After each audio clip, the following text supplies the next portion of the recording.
Hi everybody, this is Emily Maschka with emilymaschkastudio. I'm here today to talk about inking. Thanks to your votes on a previous video, I'm going to go ahead and ink this project. When I originally did this in watercolor, I didn't really have the intention of inking it, but now I'm going to. So I thought I'd take this opportunity to tell you some of the tips that I've picked up along the way for inking, and maybe they will help you out. So let's get started. I am using my Micron pens today. You can use any pens you want. You could even use a ballpoint pen if you're doing it after the watercolor. The key is you want a pen that is waterproof, and ballpoint ink is not waterproof, but if it's all you have and you've already done a piece and it's dry, you can go ahead and use that. But today I'm using the Microns. I have a bunch of different sizes. I've got anything from a 005 005 to I think an 08. Yeah. And they have more sizes than this, but this is a pretty good range. And for me, they totally work. So for inking watercolor, or you can also call it line and wash, you can do it a couple different ways. You could pencil your drawing, then ink it, then watercolor it. Or what I've been doing, what I kind of like to do, is do the watercolor first. On some of my previous videos, you may have seen I kind of have these blobs of watercolor and then I ink it. I think it's really liberating. You don't have to be as technical when you're doing the painting, and I still think it comes out really nicely. Give me just a minute. I'm gonna go turn off my fan. It's kind of loud. Hold on. Okay, I'm back. Sorry about that. All right, so hopefully you can hear me a smidge better. So where did I leave off? Part of the reason I like inking is, one, I just think it looks cool. I think it makes it a little bit more dramatic. So you're going to use the ink to outline your objects, and also you can use ink to suggest texture and shadow.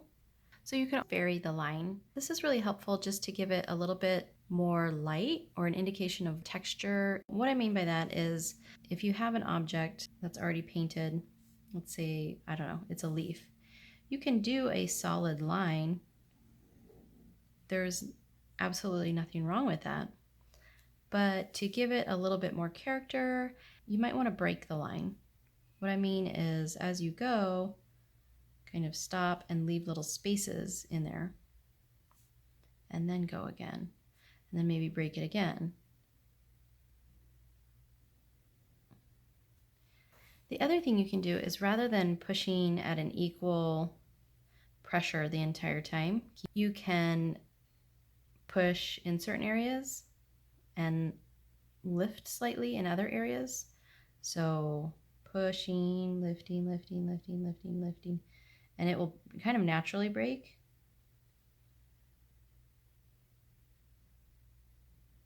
Push. So you can see it's darker here than it is here, for example. That also just gives the leaf a little dimension and makes it look a little more realistic, as though it's something we're viewing out in nature. The other thing you can do is use a thinner marker, a skinny guy. If you have something that's very small and delicate, maybe like tiny leaves or berries maybe,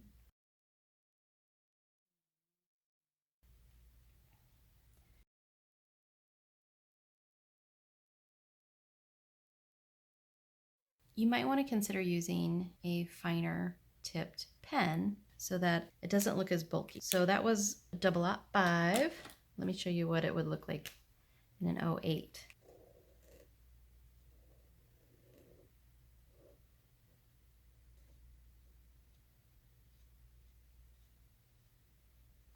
Even if I push, or even if I, really lighten my touch as much as possible, you're still going to have a thick line. So it really depends what you're going for in the painting. If it's something more delicate, I would definitely go for the skinnier pen. The other technique I like to use, and it's so awesome because it makes it easier on you. A lot of things that I draw are more nature items. They don't often have very, straight lines like maybe a building would. It's more flowers, right? Flowers, plants, grass, animals. I always like to kind of wobble the line.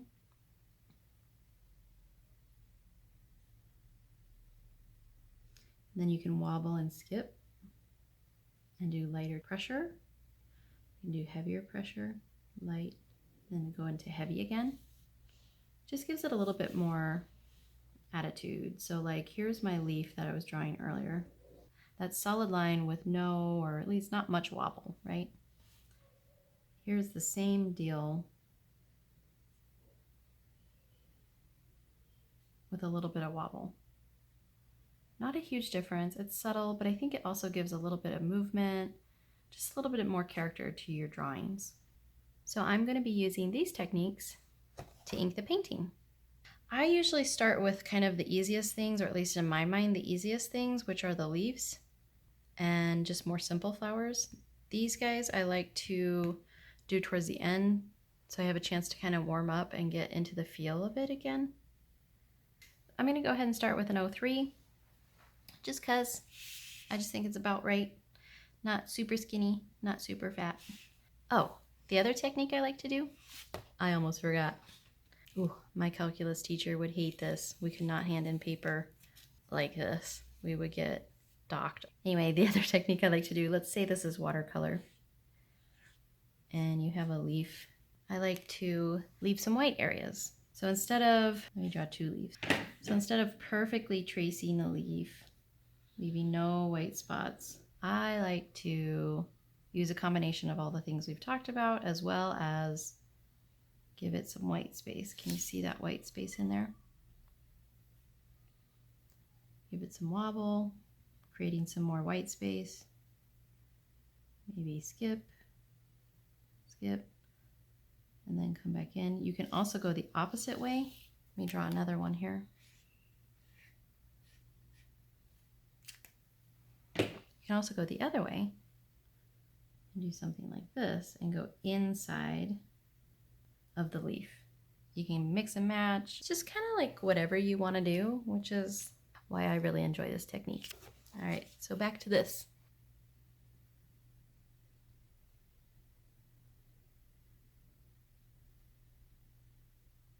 I'm going to do kind of a light indication. So I didn't do a solid line. I kind of picked up my pen and did little light long dashes, if you will.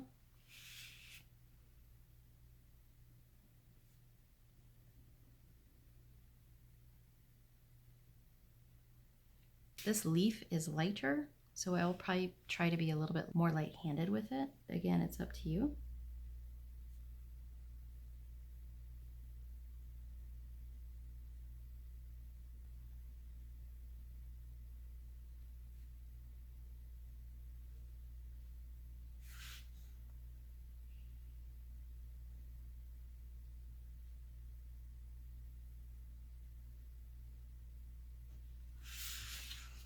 Then I like to trace sometimes just on one side of, if I have something really skinny, just on the one side of the branch or the twig. And I usually try to do it on the underside, or what would be the underside. I like to pretend that the sun is coming from one angle, from the top typically, and then the shadow would be under. I usually work with one leaf type at a time so that I can keep the techniques similar. I'm not getting them goofed up in my head.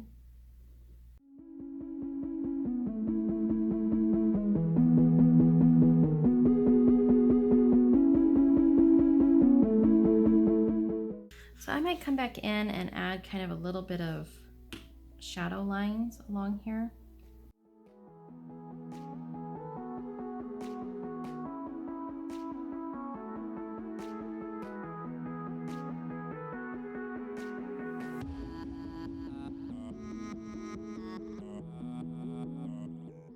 We'll move on to these leaves, which are very similar. Sometimes I'll actually even add stems with the pen.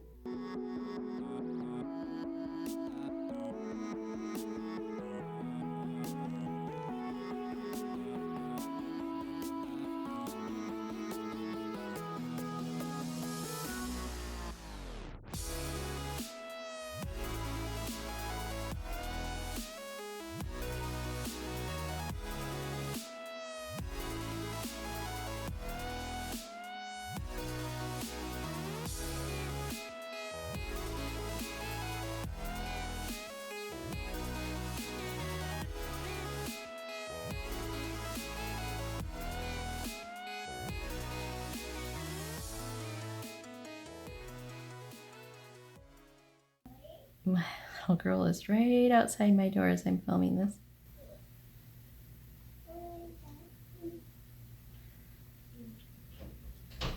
And now coming in. Good morning! Okay, so that was a quick little visit from my daughter. Back to work.